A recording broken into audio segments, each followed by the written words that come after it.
се наоѓаме во втората купола, како што реков, таа беше посветена на Пресвета Мајка Богородица таму пред малку, а ова како трета купола во црквата е посветена на Свети Јован Претеча и Крстител Господов. Овде горе, ако сами можете да забележите,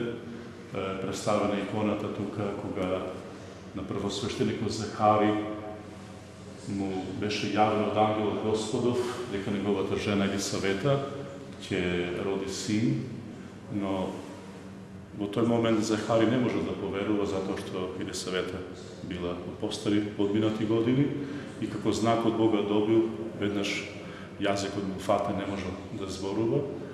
и кога Елисавета зачнала, го родила син, и кога се собра да му дадат име, да го крстат, повеќето од роднините, пријателите предлагале да го носи името на таткото на Захари, но бидејќи првосвещеникот Захари не можел да зборува, затоа земал една штица и на неа напишал Јован му е името. И како што пишувал на штицата Јован му е име, така му се отворил јазикот и почна да зборува, и на верниците, на самите роднини пријатели му кажал за тоа видение што го имал, што го примил, видел што му било јавено во светињата на светиите, дека неговата жена Света Елисавета ќе зачне на постари години, ќе роди син и ќе му дадат името Јован. Злочестивиот цар Ирод, кога слушнал за чудесното радење на Свети Јован, се исклучил да не му ја преземе царската власт, и испратил на 4 војници да го убијат младенчето Јован, и неговата мајка Света Елисавета, таа кога слушнала за злота намера на цар Ирод, го земала младенчето и избегала во пустината, планината Хеврон, и таму се сокрила, и бидејќи војниците не успеле да го најдат младенчето, се вратили назад природа, му кажале, и тогаш Ирод наредил да појде да го убие таткото, значи Захари, така Захари постигна маченички пред храмот Јерусалимски бил убиен. Откако знаем историјата, да не ја повторувам натака, во кратко да спомнам, Свети Јован порасна во пустината Јорданска, таму пустината Јорданска за него била и мајка, и школа, и се таму ги научил вистините за Бога, и кога навршил 30 годишна возраст, се јавил крај реката Јордан, и таму на луѓето му проповедал покаяние, велел покајте се, затоа што се приближи Царството Небесно. Тоа е прикажано ова фреска тука, каде што луѓето ги поучувал и евреите и римјаните на покаяние, и откако луѓето ќе го разбеле правилно или од живот што го проповедал Свети Јован, ги крштевал луѓето во реката Јордан во знак на испирање, на ослободување од гревовите, за да може подоста многу полесно да ја примат новата наука, која што Христос ја проповедаше за наше вечно спасение. Понатака во следните фрески тука е прикажано за Свети Јован, кога царот Ирод го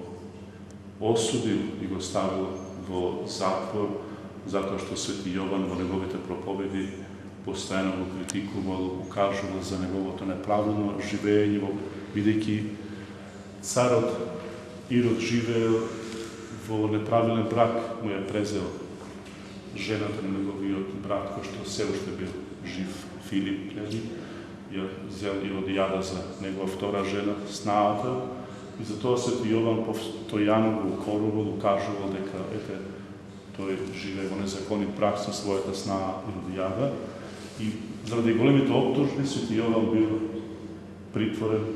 во затворот, и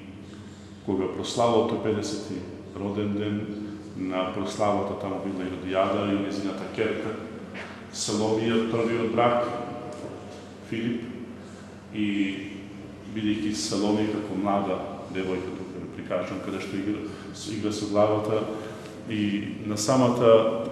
прослава по повод 50-тиот роден ден на царот Ирод ги забавувала гостите. Царот Ирод бил многу одушевен на тоа и рекол: што ќе посекаш, ќе ви дадеме, ако треба дури половина од моето царство, царство. Саломија како млада девојка била неискусна, не знаела што да побара, ја прашала мајка си Иродијада што да побара, и тогаш таа рекла, бара е главата на Свети Јован, претеча, и Саломија отишла при незиниот стрико или царот Ирод, рекол, ја барам главата на Јован претеша. Царот Ирод, бидејќи не согласи го подгаси зборот, пратил еден војник да појде во затворот каде што бил притворен Свети Јован, и таму му е пресекол главата на војникот на Свети Јован и ја предал на младата злобна Саломија, а таа па кога зела главата нејзина и продолжи да пред гостите да игра, и како што се вели во Светото писмо, секој кој се фаќа за нож и од нож ќе погине, бидејќи секој греф е смрт, потокму и така е снашло и самата Саломија, ќерката на Еродијада. Царот Ирод бил по Божја казна протеран и животот го заврши во Галија, во денешна Франција. Таму и Саломија требало да помине некој ден преку замрзната река, и одејќи по реката, мразот се скршил, и како што се скршил мразот, почна да ја стега, и така ја на сличен начин ја пресекол главата. Како што се вели во Светото писмо, секој кој се фаќа за нож и од нож ќе погине, па токму така и Саломија завршила, побарла главата на Свети Јован, а најпосле незината била посечена. Овде на ова фреска, тука може да видиме, е прикажано погребението на Свети Јован. Веднаш учениците негови кога дознале за смртта, дошле и го зеле телото да го погребаат, а пак царот Ирод не дозволи главата негова да биде погребана заедно, да се плашна Свети Јован да не воскресне, и така главата ја погребале најпрви во дворот, во некој нечисто место, но таму имало некоја жена која имала Александра, која не можела да си позволи главата на Свети Јован да престои во тоа нечисно место, и така ја зела и ја погребала на друго место, на честно место, и потоа главата на Свети Јован била носена од неколку места, била шетена повеќе места и најпосле била донесена во Цариград, таму каде што престојува и ден денеска. Како што спомнаме за Свети Јован, во ова купола е представен неговиот живот, посебно Евангелието негово, кога читаме за време на Светата Велиденска богослужба, на Света литургија, каде што вели во почетокот беше Словото, и Словото беше во Бога, и Бог беше во Словото. Тоа е една, како да кажам, се многу убави зборови, содржајни, кои што човекот, јас кога ќе ги читам, тие целата снага ми се наежува таа смисла, бидејќи тоа е многу содржајно. Значи, тоа читајте го, навистина Бога го чувствуваме самите во сите нас. Се наоѓаме овде пред споменикот на паднатите борци, и овој споменик го направиме во 2001 година. Тогаш се освети споменикот, инаку ќе сакам да спомнам дека дојде и го отвори премиерот на Западна Австралија во тоа време, Джеф Галоп, кој што не удостои, не почести, велам, нашата македонска заедница. Лично тој дојде тогаш и го отвори, ја отскри плочата на споменикот, кој е гордо за сите нас. А споменикот е направен, можам да спомнам, дека е опфатен во него најпрви првата и втората светска војна, да речеме, балканските војни, а посебно во него е опфатена граѓанската војна во Егејска Македонија, кога беше во 46-та, 7-та, 8-та и 9-та година, која што беше најтрагични години тие за нас македонците, посебно за тој поробен дел од Егејска Македонија. Исто така, таму може да видите и плочите, на плочите се ставени доста имиња. Инаку тоа се сите оние кои што се загинати за време на војните, почнувајќи, велам, од Првата светска војна, Втората, балканските војни, за време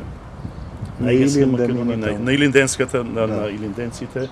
и меѓу нив тука, ете, јас ќе спомнам дека попадијата моја потекнува од Карпош, Тодоровски христијан, Тодоровски Карпуш, и таму и него го оставиме, нејзин дедо бил некој таму,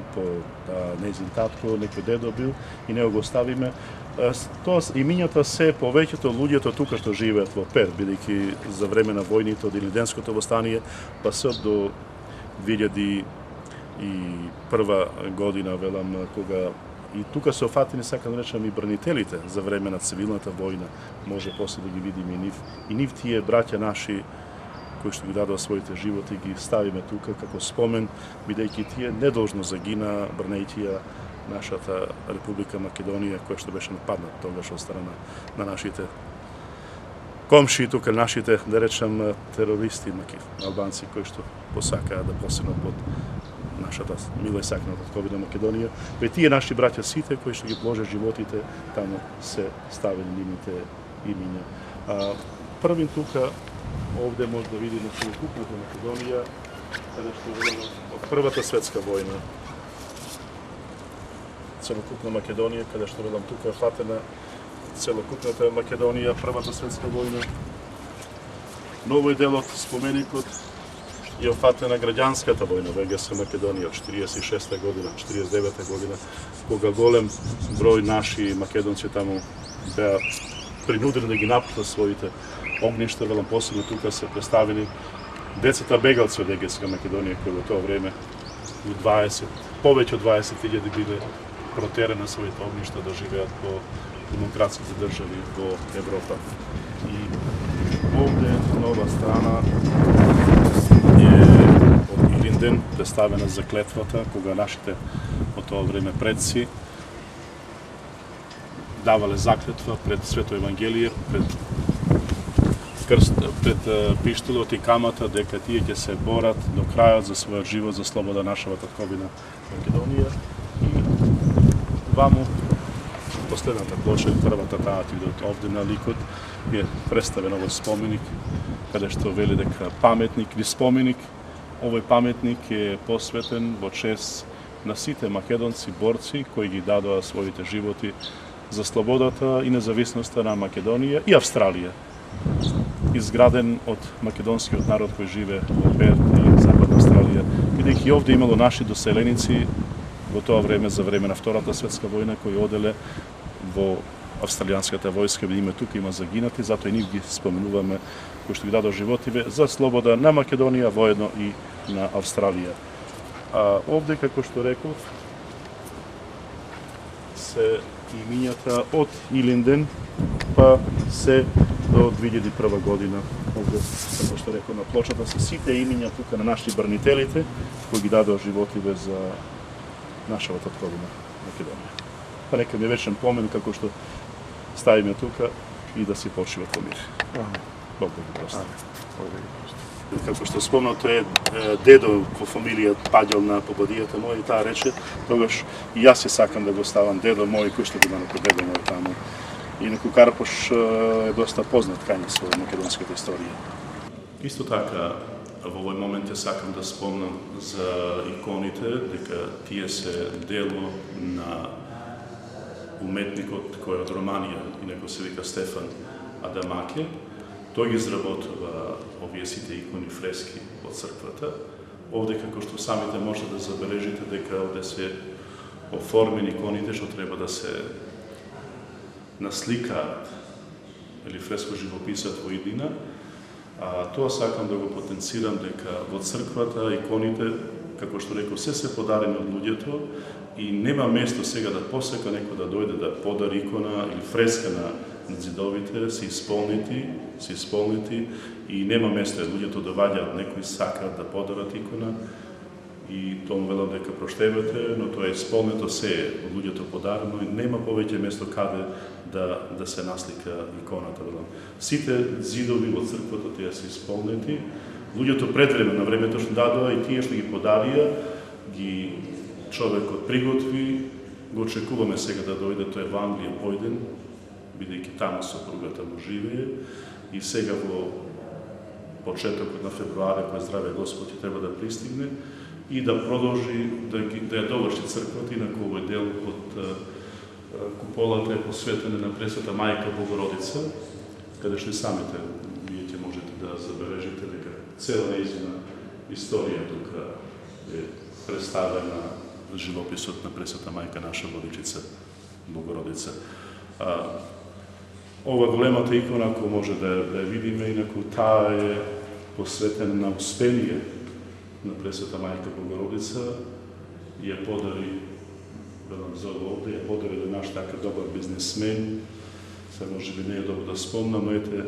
da se nacrta ova ikona, to je treba da podari za crkva, to v suštnost, da mu plati na sami od ikonopisac okolo $20,000 za ovu ikonu ovdje ti košta. Ta cena nije dala što je pre neku godinu od svega koje bi platili, možda bi ti treba da bi mnogo poveća. I tako. Tako sve to što ima tuka se je dar od Boga, dar od ljudi, dar za Boga, a sve ko što dava za Boga se dava za sebe, za zdravlje. Rađaj, porađaj, štima da nebesko. Rađaj, porađaj, što da ti kupa. Daj pari sadaš ili pismo sadaš, ili mene sadaš, doma da dojda. Pari sažam, nitim pismo saga, samo se tebe sagam, doma da dojde. Palite se kljoša, pismo to se kine, za ljubov da traži.